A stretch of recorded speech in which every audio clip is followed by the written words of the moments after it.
네, 결혼 안 해요. 원인 1위는 돈 이렇게 뽑으셨는데 통계청 자료를 보면 지금 국민 절반 가까이가 결혼하지 않아도 된다 이렇게 생각하는 것으로 나타났는데 결국 돈 때문인가요?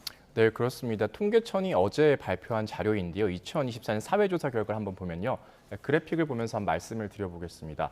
먼저 결혼에 대해서 반드시 해야 한다 혹은 하는 것이 좋다고 답한 이들은 전체 조사 대상의 52.5%로 집계됐는데요. 2014년 이후 10년 만에 가장 높은 수준입니다. 반면 결혼을 해도 좋고 하지 않아도 좋다거나 하지 말아야 한다고 생각하는 이들의 비중은 44.8%로 나타났는데요. 그러니까 절반 가까이는 결혼하지 않아도 된다는 답변을 한 겁니다. 또 그렇다면 결혼하지 않으려는 이유는 뭘까 한번 알아봤더니요. 미혼 남녀 모두 결혼하지 않는 가장 큰 이유로 결혼자금 부족을 꼽았습니다. 결혼자금이 부족해서가 31.3%로 가장 많았고요. 이어 출산과 양육이 부담돼서 등의 순으로 나타났는데요. 결혼에 대한 경제적 부담이 결혼을 안 하는 주요 이유로 꼽힌 만큼 젊은 세대들이 부담 없이 결혼할 수 있는 환경을 마련해 주는 게 시급하다는 걸 알 수가 있습니다. 그렇네요. 결혼 자금이 부족해서.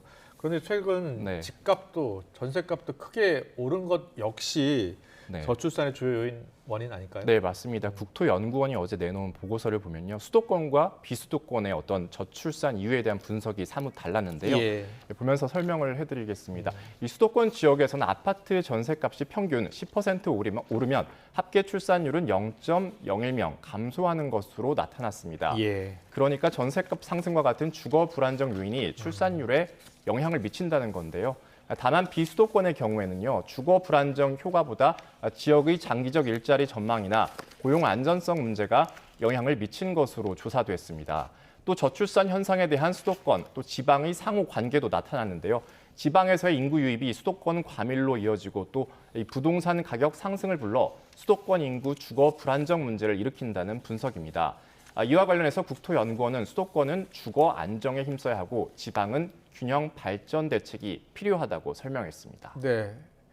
저출산의 주요 원인이 주거 불안이다. 네, 정부가 이 부분을 잘 살펴야 될 것 같습니다. 잘 들었습니다. 경제부 최두희 기자와 함께했습니다. 고맙습니다. 네, 감사합니다. 고맙습니다.